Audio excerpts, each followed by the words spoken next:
लोग temporary removal of सुपरफ्लूयस hair के part 2 के बारे में डिस्कस करेंगे। इसमें हमारा नेक्स्ट क्वेश्चन है, अवांछित बालों के विकास के अन्य कारक हैं। कौन से कारक हैं? आनुवंशिकता, तनाव, दवाइयाँ, उपरोक्त सभी। तो कौन सा ऑप्शन सही होगा हमारा? उपरोक्त सभी। क्यों? क्योंकि हार्मोनल असंतुलन के अलावा परिवार के इतिहास, जेनेटिक्स, मानसिक तनाव और कुछ विशेष दवाओं के सेवन से भी शरीर पर अधिक बाल आ सकते हैं। ठीक है, नेक्स्ट क्वेश्चन है हमारा, बाल के कितने मुख्य भाग होते हैं? कितने मुख्य भाग होते हैं? 3, 4, 2 या 5? कौन सा ऑप्शन सही होगा? 2। क्यों? क्योंकि तकनीकी रूप से बाल के दो मुख्य भाग होते हैं, एक हेयर रूट, एक हेयर शाफ्ट। हेयर रूट क्या होता है? त्वचा के अंदर का हिस्सा। त्वचा के अंदर के हिस्से को हम क्या कहते हैं? हेयर रूट कहते हैं। और त्वचा के बाहर दिखने वाले हिस्से को क्या कहते हैं? हेयर शाफ्ट कहते हैं। ठीक है, नेक्स्ट क्वेश्चन है हमारा, सॉफ्ट स्कैल्प के डैश दिखता है। क्या दिखता है? अंदर, ऊपर, बीच में, बाहर। कौन सा ऑप्शन होगा हमारा? बाहर दिखता है। क्यों? कि जैसा कि पिछले प्रश्न में बताया गया है, सॉफ्ट बाल का वह मृत हिस्सा है जो त्वचा की सतह के बाहर निकलता है। ठीक है, नेक्स्ट क्वेश्चन है हमारा, रोम कूप के बेस को क्या कहते हैं? क्या कहते हैं? एपिडर्मिस, डर्मिस, पैपिला या कोशिका? कौन सा ऑप्शन सही होगा हमारा? पैपिला। क्यों? क्योंकि हेयर फॉलिकल के आधार पर एक छोटा बल्ब जैसा हिस्सा होता है जिसे पैपिला कहते हैं। ठीक है, यहाँ से बाल को पोषण मिलता है। ठीक है, नेक्स्ट क्वेश्चन है हमारा, बालों के जीवित हिस्से को क्या कहते हैं? क्या कहते हैं? कोशिका, बल्ब, एपिडर्मिस या डर्मिस? कौन सा ऑप्शन सही होगा हमारा? बल्ब कहते हैं। क्यों कहते हैं? हेयर सॉफ्ट मृत होता है, लेकिन त्वचा के भीतर हेयर बल्ब जीवित कोशिकाओं का समूह होता है। ठीक है, जो विभाजित होकर बाल का निर्माण करती है। ठीक है, नेक्स्ट क्वेश्चन है हमारा, कितने प्रकार के आवरण कूप को घेरते हैं? 7, 4, 3 या 5? कौन सा ऑप्शन सही होगा हमारा? 3। ठीक है, नेक्स्ट क्वेश्चन है हमारा, वसामय ग्रंथि सेबेसस ग्लैंड से क्या उत्पादित होता है? सेबम, केराटिन, पिगमेंट या पानी? कौन सा ऑप्शन सही होगा हमारा?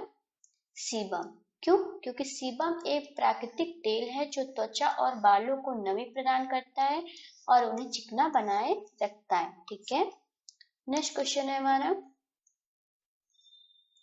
सॉफ्ट की कितनी परतें होती हैं? कितनी परतें होती हैं? 5, 2, 3 या 4? कितनी परतें होती हैं? 3 होती हैं। ठीक है, बाल के सॉफ्ट की 3 परतें होती हैं, क्यूटिकल जो बाहरी होता है, कॉर्टेक्स जो मध्य में होता है, मेडुला जो आंतरिक में होता है। ठीक है, नेक्स्ट क्वेश्चन है हमारा, सॉफ्ट की मध्यम परत को क्या कहते हैं? अभी हमने पढ़ा सॉफ्ट की 3 परतें होती हैं, कौन कौन सी? बाहरी, मध्य, आंतरिक। अब पूछा है मध्य परत को क्या कहते हैं? कॉर्टेक्स कहते हैं। तो इसका ऑप्शन हमारा क्या हो जाएगा? मेडुला, कॉर्टेक्स, क्यूटिकल या केराटिन? तो क्या होगा हमारा?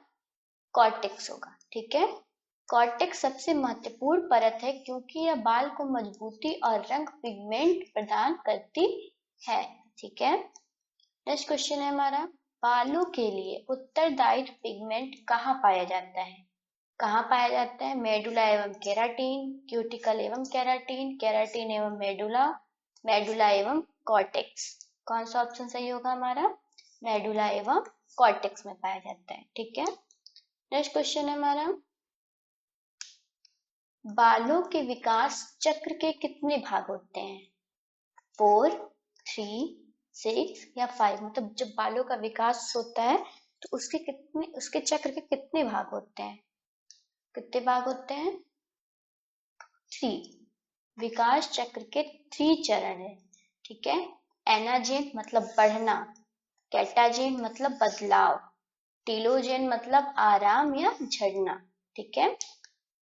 नेक्स्ट क्वेश्चन है हमारा, विकास चक्र का कौन सा फेज ग्रोइंग मतलब बढ़ने वाले फेज के नाम से जाना जाता है? कैटाजेन, एनाजेन, एक्सोजेन या टीलोजेन। अभी हमने पढ़ा बढ़ना, बढ़ना किसे कहते हैं? एनाजेन। तो इसमें कौन सा ऑप्शन सही होगा हमारा? एनाजेन, ठीक है। ये हमारी बढ़ती हुई क्रिया। नेक्स्ट क्वेश्चन है हमारा, विकास चक्र का कौन सा फेज ट्रांजिशनल बदलाव वाला फेज के नाम से जाना जाता है? ठीक है, एक्सोजेन, कैटाजेन, टीलोजेन या एनाजेन। कौन सा ऑप्शन होगा हमारा? कैटाजेन। क्यों? क्योंकि कैटाजेन चरण में बाल का विकास रुक जाता है और बाल का जड़ से संपर्क टूटने लगता है। नेक्स्ट क्वेश्चन है हमारा, विकास चक्र का कौन सा फेज रेस्टिंग फेज के नाम से जाना जाता है? कौन सा फेज होगा? टेलोजेन, एनाजेन, एक्सोजेन या कैटाजेन। कौन सा ऑप्शन होगा हमारा? टीलोजेन। क्यों? क्योंकि टीलोजेन चक्र की अंतिम अवस्था है जहां बाल पूरी तरह से आराम की स्थिति में होते हैं और अंततः गिर जाते हैं ताकि नए बाल आ सकें, ठीक है। नेक्स्ट क्वेश्चन है हमारा, कौन सा फेज रेस्टिंग फेज का विस्तार माना जाता है? कौन सा फेज होगा? कैटाजेन, एक्सोजेन, टीलोजेन या एनाजेन। कौन सा ऑप्शन होगा हमारा? एक्सोजेन। क्यों? क्योंकि एक्सोजेन टीलोजेन का ही हिस्सा है जहां पुराने बाल झड़ते हैं और नए बाल कूप से बाहर निकलने की तैयारी करते हैं, ठीक है। नेक्स्ट क्वेश्चन है हमारा, ट्विंजिंग को डैश के नाम से भी जाना जाता है। ट्विंजिंग क्या होता है? ट्विंजिंग में को किस नाम से जाना जाता है? थ्रेडिंग, प्लकिंग, वैक्सिंग या ब्लीचिंग। कौन सा ऑप्शन होगा हमारा? प्लकिंग। क्यों? क्योंकि ट्विंजिंग या प्लकिंग का अर्थ है चिमटी मतलब ट्वीजर्स की सहायता से एक एक करके बालों को उनकी जड़ से खींचना, ठीक है।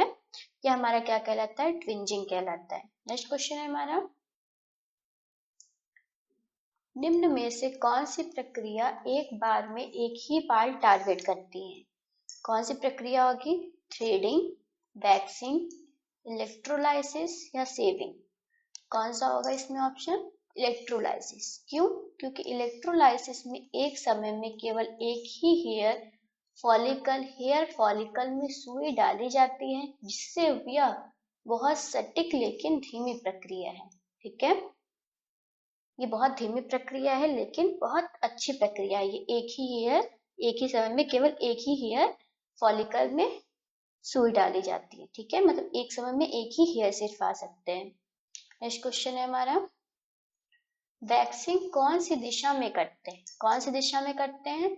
बालों के विकास की दिशा में, किसी भी दिशा में, बालों के विकास के विपरीत दिशा में या उपरोक्त में से कोई नहीं। कौन सा ऑप्शन होगा हमारा? बालों के विकास के विपरीत दिशा में। क्यों? क्योंकि वैक्स स्ट्रिप को हमेशा बालों के बढ़ने के विपरीत दिशा में तेजी से खींचा जाता है ताकि बाल जड़ से निकल सके और हमें दर्द भी कम हो, ठीक है। नेक्स्ट क्वेश्चन क्या होगा हमारा? एपिलेशन करते समय दर्द को कम करने के लिए किसकी पतली परत लगाई जाती है? शावर जेल की, तेल की, पाउडर की या उपरोक्त में से कोई नहीं। कौन सा ऑप्शन होगा हमारा? तेल की। क्यों? क्योंकि कुछ विशेष प्रकार के एपिलेशन या वैक्सिंग से पहले तेल की एक बहुत महीन परत लगाई जाती है ताकि वैक्स त्वचा पर न चिपककर केवल बालों पर पकड़े, ठीक है। मतलब वैक्सिंग से पहले तेल की एक बहुत महीन परत लगाई जाती है ताकि वैक्स त्वचा पर न चिपककर बालों पर पकड़े, ठीक है। क्वेश्चन है हमारा, लेजर के कितने हफ्ते पहले ब्लीचिंग, वैक्सिंग इत्यादि नहीं करनी चाहिए? लेजर प्रक्रिया जो होती है उसके पहले कितने हफ्ते पहले हमें ब्लीचिंग या वैक्सिंग नहीं करनी चाहिए? 1, 3, 2 या 5। कौन सा ऑप्शन होगा हमारा? 3। क्यों? क्योंकि लेजर उपचार से कम 3 हफ्ते पहले वैक्सीन बंद कर देनी चाहिए, क्योंकि लेजर को काम करने के लिए हेयर फॉलिकल में बाल की जड़ का होना जरूरी है। ठीक है, नेक्स्ट क्वेश्चन है हमारा, एपिलेटर को किस कोड एंगल पर पकड़ा जाता है? जो एपिलेटर होता है उसे कितने एंगल पे पकड़ा जाता है? 60 डिग्री, 70 डिग्री, 90 डिग्री या 120 डिग्री? कौन सा ऑप्शन होगा हमारा? 90 डिग्री। क्यों? क्योंकि एपिलेटर को त्वचा के साथ 90 डिग्री लंबवत पर रखना चाहिए ताकि यह बालों को कुशलतापूर्वक पकड़ सके। ठीक है, बाल आसानी से निकल सके। नेक्स्ट क्वेश्चन है हमारा, एपिलेशन से पहले इसमें से कौन सी प्रक्रिया की जाती है? एपिलेशन से पहले इसमें से कौन सी प्रक्रिया की जाती है?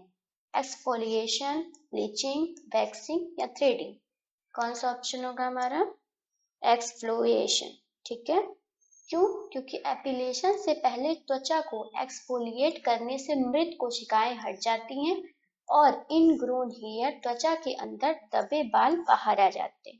ठीक है, नेक्स्ट क्वेश्चन है हमारा, लेजर प्रक्रिया कौन से वर्ण रंग वाले व्यक्तियों पर प्रयोग किया जाता है? लेजर प्रक्रिया कौन से रंग वाले व्यक्तियों पर प्रयोग किया जाता है? गोरे, गेहुए, गहरे या उपयुक्त में से कोई नहीं? कौन सा ऑप्शन होगा? गोरे। लेजर प्रक्रिया जो होता है वो गोरे रंग वाले व्यक्तियों पे यूज किया जाता है। पारंपरिक लेजर तकनीक उन लोगों पर सबसे अच्छा काम करती है जिनकी त्वचा गोरी और बाल काले होते हैं, क्योंकि लेजर पिगमेंट मेलानिन को टारगेट करता है। ठीक है, नेक्स्ट क्वेश्चन है हमारा, शेविंग के कितने दिन बाद बाल वापस आने लगते हैं? 1 से 2 दिन, 2 से 3 दिन, 3 से 4 दिन या 4 से 5 दिन? कौन सा ऑप्शन होगा हमारा? 2 से 3 दिन। क्यों? क्योंकि शेविंग बालों को केवल सतह से काटती है, इसलिए 2 से 3 दिन के भीतर नए बाल त्वचा के ऊपर दिखाई देने लगते हैं। ठीक है, नेक्स्ट क्वेश्चन है हमारा, क्या